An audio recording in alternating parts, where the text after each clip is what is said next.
Bahasa adalah alat komunikasi yang dinamis dan fleksibel, memungkinkan manusia menyampaikan gagasan, perasaan, dan informasi. Sifat arbitrer, produktif, dan konvensional membuat bahasa menjadi alat utama dalam interaksi sosial loh. Selain itu, variasi bahasa dipengaruhi oleh faktor sosial, geografis, dan situasional, mencerminkan identitas budaya dan sosial penggunanya. Kajian ini bertujuan untuk memahami sifat bahasa dan variasi pemakaiannya dalam kehidupan sehari-hari. Sifat bahasa.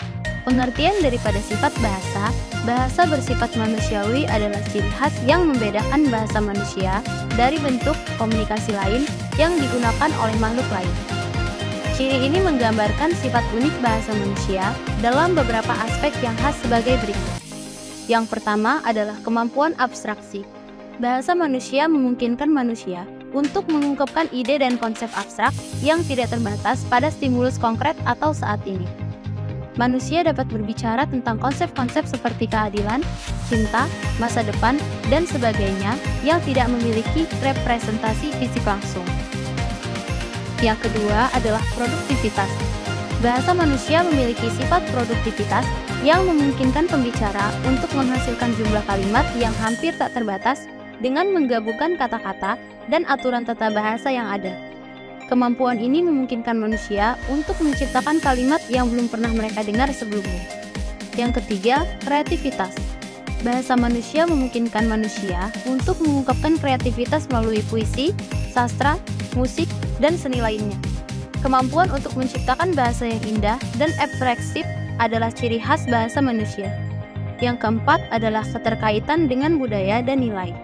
Bahasa manusia sangat terkait dengan budaya dan nilai-nilai masyarakat, di mana bahasa tersebut digunakan.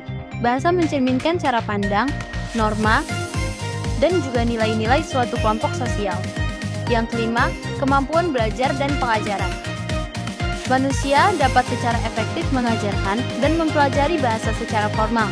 Bahasa dapat diajarkan melalui pendidikan, kursus, atau sumber belajar lainnya, yang memungkinkan transfer pengetahuan bahasa dari satu generasi ke generasi berikutnya. Baik, saya akan melanjutkan penjelasan materi dari sifat bahasa. Yang kelima adalah unik. Setiap bahasa memiliki ciri khas sendiri, baik dalam sistem bunyi, pembentukan kata, maupun struktur kalimat.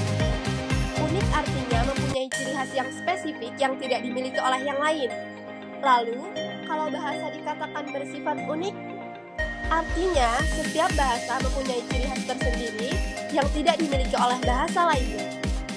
Yang keenam adalah universal. Semua bahasa memiliki kesamaan dasar, seperti bunyi vokal dan konsonan serta struktur kalimat. Artinya, ada ciri-ciri yang sama yang dimiliki oleh setiap bahasa yang ada di dunia ini. Ciri universal dari bahasa yang paling umum adalah bahwa bahasa itu mempunyai bunyi bahasa yang terdiri dari vokal dan konsonan. Yang ketujuh adalah dinamis. Bahasa selalu mengalami perubahan dan perkembangan sesuai dengan zaman dan teknologi. Bahasa adalah satu-satunya milik manusia yang tidak pernah lepas dari segala kegiatan dan gerak manusia, sepanjang keberadaan manusia itu sebagai makhluk yang berbudaya dan bermasyarakat. Yang kedelapan adalah bervariasi. Perbedaan sosial, budaya, dan geografis yang menyebabkan munculnya berbagai variasi bahasa. Dan yang terakhir adalah manusiawi. Bahasa hanya digunakan oleh manusia dan menjadi alat komunikasi yang kompleks. Alat komunikasi manusia yaitu bahasa, memiliki sifat dasar yaitu bersifat manusiawi. Mengapa demikian? Hal ini karena hanya manusia yang dapat menggunakan bahasa dan objek dari bahasa hanyalah bahasa yang digunakan oleh manusia. Bahasa dalam pandangan linguistik hanya mengkaji tentang bahasa manusia dari negara dan daerah manapun yang ada di bumi ini. Ragam bahasa. Variasi dalam penggunaan bahasa terjadi karena beberapa faktor, termasuk media komunikasi, tingkat pendidikan, cara pandang penutur, topik pembicaraan, dan situasi pemakaian. Ragam bahasa berdasarkan media bisa dibagi dua, yaitu ragam lisan dan ragam tulis. Ragam lisan digunakan dalam komunikasi verbal, seringkali dibantu oleh intonasi, ekspresi wajah, dan berbahasa tubuh. Ragam tulis menggunakan sistem tulisan yang lebih terstruktur, memerlukan ejaan yang benar, serta tidak dibantu dengan intonasi dan atau gestur.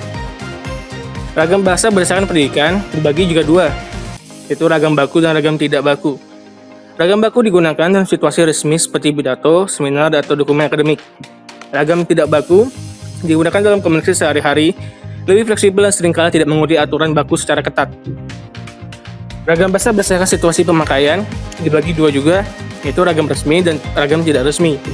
Ragam yang resmi menggunakan tata bahasa yang baku. Ragam tidak resmi lebih santai dan fleksibel, seringkali menggunakan bahasa gaul atau istilah sehari-hari.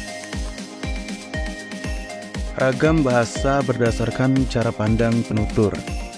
A. Dialek.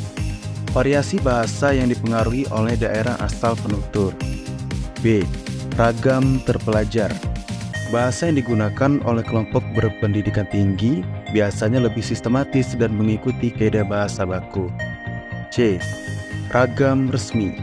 Digunakan dalam situasi formal seperti surat dinas atau perundang-undangan. D. Ragam tak resmi. Digunakan dalam percakapan santai atau dalam lingkungan sosial yang lebih akrab. Ragam bahasa berdasarkan topik pembicaraan. A. Ragam politik. Digunakan dalam komunikasi terkait kebijakan pemerintah dan isu kenegaraan. B. Ragam hukum. Menggunakan istilah hukum yang spesifik dan memiliki struktur kalimat yang panjang serta kompleks. C. Ragam sosial dan fungsional. Berbeda berdasarkan hubungan sosial antara pembicara dan pendengarnya. D. Ragam jurnalistik. Digunakan dalam media massa, bersifat ringkas, padat, dan inovatif. E. Ragam sastra.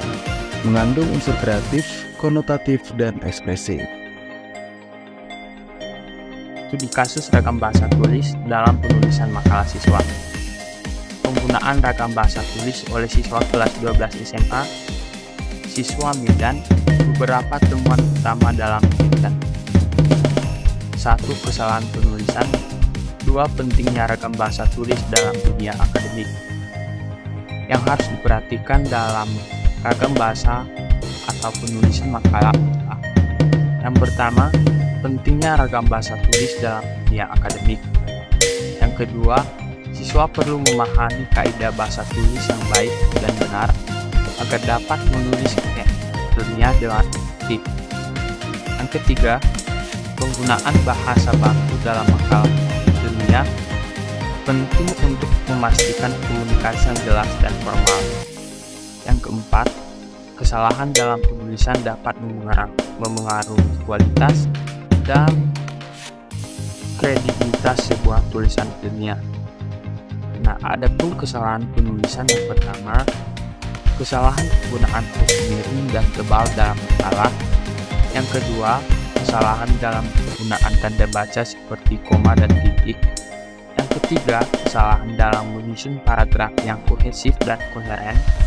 Dan yang keempat, kesalahan dalam struktur sistematika.